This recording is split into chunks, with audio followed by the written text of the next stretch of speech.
L'accueil critique largement négatif réservé à Monstre, l'histoire de Ed Gein, n'est sans doute pas surprenant lorsqu'on découvre à quel point la série s'éloigne de la réalité. Allons, c'est l'heure de l'histoire, mon poulet au miel. On ouvre les petits volets. Cœur vaillant, œil sur la balle, on ne peut pas perdre.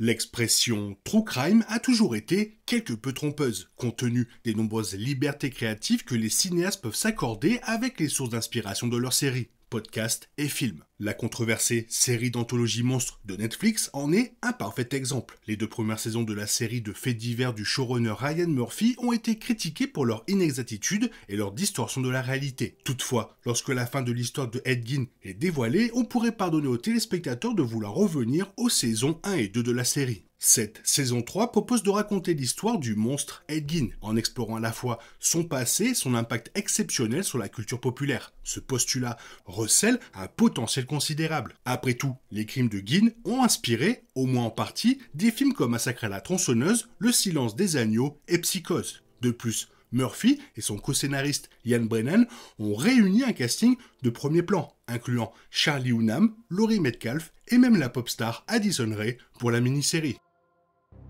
Pardon, mère, je suis désolé. La voix étrange de Ed Gein, interprétée par Hunnam dans la saison 3, n'est pas un avertissement précoce quant à l'ampleur des changements que connaît la mini-série, car certaines personnes peuvent confirmer cette voix douce et aiguë. Pour le reste, parce que l'affaire est entourée de mystères en raison d'enquêtes policières incomplètes ou parce que les crimes sont survenus bien avant ceux de Jeffrey Dahmer et des frères Menendez, la saison 3 s'éloigne de certaines choses qui se sont passées dans la réalité. Heureusement, après avoir fait une analyse complète de la série, étayée par une connaissance approfondie de l'affaire réelle à travers des conversations avec d'autres connaisseurs du genre, nombre des déformations de la vérité, des inexactitudes et des inventions flagrantes présentées dans la série sont tirées de célèbres livres sur Gein, qui, comme le souligne beaucoup de monde, contenait déjà de nombreuses affirmations douteuses.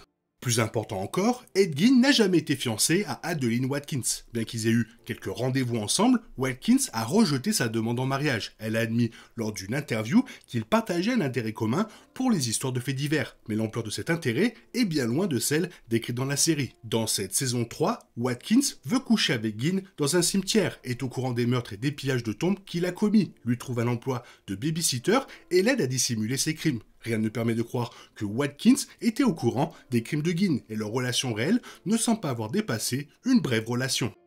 Bien que la représentation d'Adeline Watkins dans la saison 3 soit absurdement inexacte, elle n'est pas la seule figure réelle que la série déforme. Robert Bloch, auteur de Psychose et légende de la littérature d'horreur, y expose ses théories sur la psychologie de Gein, expliquant comment les circonstances de sa naissance et de son éducation ont façonné sa personnalité. C'est tout à fait faux, car Bloch ne connaissait pas grand-chose de Gein et n'en avait aucune envie. De son propre aveu, c'est en découvrant les crimes de Gein qu'il a été inspiré pour écrire Psychose, fasciné par le fait qu'une petite ville ait abrité, sans le savoir, un tueur en série pendant si longtemps. Au-delà de cette vague idée d'une personne discrète, apparemment ordinaire, cachant un secret violent au sein d'une communauté soudée, Bloch n'a jamais prétendu avoir une quelconque idée de l'esprit de Gein. Au contraire, plus tard dans sa vie, il a même affirmé que Psychose n'était absolument pas basé sur Ed Gein.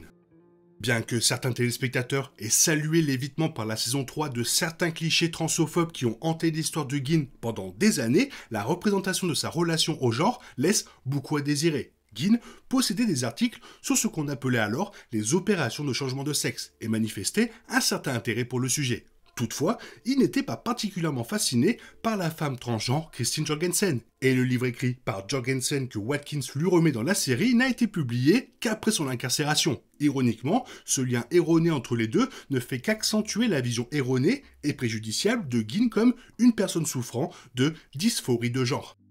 Il est tout à fait possible que Ed Gein ait tué son frère Henry, mais les enquêteurs n'ont jamais pu le prouver, et c'est l'un des premiers écarts majeurs de la série avec la réalité. Dans la réalité, le frère de Gein est retrouvé mort, probablement à cause d'une inhalation de fumée ou d'une crise cardiaque. Les circonstances de sa mort restaient mystérieuses, certaines sources affirmant que les contusions à la tête suggéraient un acte criminel. Toutefois, Gein ne fut impliqué dans sa mort que des années plus tard, lorsque celle-ci entra dans la légende populaire entourant le célèbre tueur en série du Wisconsin. L'un des aspects les plus célèbres de l'histoire de Ed Gein est peut-être la fascination sordide qu'il exerce sur les cadavres humains. Si Gein a effectivement assassiné 2 personnes, il a exhumé les corps de bien d'autres et s'en est servi pour confectionner des vêtements, des masques et des objets domestiques macabres. Il faut reconnaître à qui le mérite, la description de la maison de Gein par la série est relativement fidèle à cet égard. Toutefois, tout comme Gein qui a inspiré Psychose, cela a été exagéré dans les décennies qui ont suivi sa mort. Des rumeurs sur le traitement infligé par le tueur à ses corps se sont également répandues. Gein n'a jamais avoué avoir eu des relations sexuelles avec les cadavres qu'il a exhumés, bien que beaucoup aient spéculé en ce sens. Ainsi, la description étonnamment viscérale de cet acte par la série n'est que pure conjoncture, malgré la popularité persistante de la rumeur.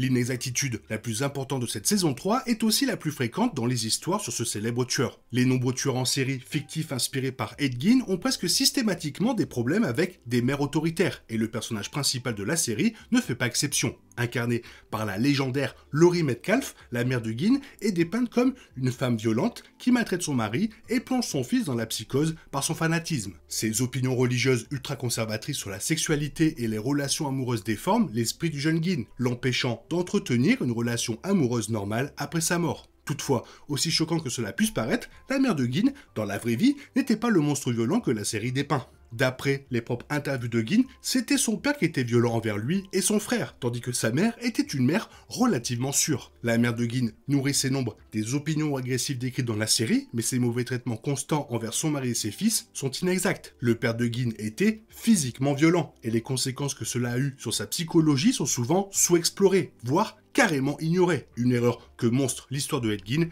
perpétue. Certes, Gein a inspiré dans une certaine mesure le concept de base de Psychose, tout comme ses crimes ont servi de matière première aux scénaristes de Massacre à la tronçonneuse et du Silence des agneaux. Ainsi, si le portrait de Block exagère à la fois son intérêt pour Gein et sa connaissance du tueur, il entretient un vague rapport avec la réalité observable. En revanche, l'épisode final de la saison 3, dans lequel Gein aide la police à capturer Ted Bundy, est une pure fiction. Gein n'a jamais coopéré avec le FBI et n'a jamais été interrogé par l'unité des sciences du comportement. Si des entretiens ont été utilisés par des psychologues criminels pour établir une théorie sur ses motivations, aucune conclusion claire n'a été tirée de cette affaire complexe. La scène de prison de Richard Speck est intéressante car elle est globalement fidèle à la réalité, à l'exception d'une exactitude majeure. Un reportage de CBS Chicago de 1996 a révélé des extraits d'une vidéo amateur de Richard Speck, vieille de 8 ans, enregistrée en prison. Il avait les cheveux teints en blond, sa poitrine était due à des injections d'hormones illégales et portait de la lingerie. Ce qui n'est pas dit dans la série, c'est qu'il s'était fait pousser les seins pour pouvoir se prostituer en échange de drogue et d'une protection en prison. Dans la vidéo, on le voit avoir des relations sexuelles orales et anales et consommer de la cocaïne avec un autre prisonnier. Il explique également en détail, comme le fait le personnage dans la série, pourquoi il a commis ce crime et parle de s'amuser en prison. Sauf que Richard Speck n'avait aucun lien avec Ed Gein. Il ne l'a jamais mentionné comme idole dans la vidéo et ne lui a jamais envoyé de lettre. Tout cela, dans le final de la saison 3 sur Ed Gein, était inventé. Bien que la mini-série soit entachée de graves inexactitudes, l'intrigue de cette saison, mettant en scène Evelyn Hartley, pourrait bien être l'écart le plus flagrant avec la réalité de l'histoire de la série. Premièrement, la jeune fille disparue de 15 ans est incarnée par Addison Rae, chanteuse et actrice de 24 ans. Deuxièmement, rien ne permet de croire que Gein ait tué Hartley pour se venger de son emploi de babysitter. Il n'aurait jamais pu concourir pour les mêmes emplois de babysitter car il vivait dans des villes différentes. Difficile d'accès pour un enfant et un homme financièrement instable dans le Wisconsin des années 1950. De plus, on ignore même si Gein est bien celui qui a tué Evelyn Hartley. C'est tout à fait possible, mais de nombreux éléments de la scène de crime suggèrent l'implication de plusieurs hommes dans le crime, et Gein n'a jamais travaillé avec un complice connu. C'était les erreurs dans la série Monstre, l'histoire de Ed Gein. Il y en avait quand même pas mal, mais il faut aussi remettre dans le contexte, c'est quelque chose qui s'est passé il y a très longtemps. C'était pas comme maintenant, c'est clair. Donc il y a beaucoup moins de preuves, beaucoup moins de choses comme des vidéos, des enregistrements. Donc qu'est-ce que tu en penses? Fais-moi part de ton avis dans la zone commentaire et surtout, si tu vois quelque chose d'autre, n'hésite pas à me le faire savoir dans les commentaires. Bisous, bye bye. Il est impossible de compter sur les autres de nos jours. On est obligé de tout faire soi-même. Je me trompe? Rien de grave. J'avais tout prévu. Où va le monde? Je vous le demande.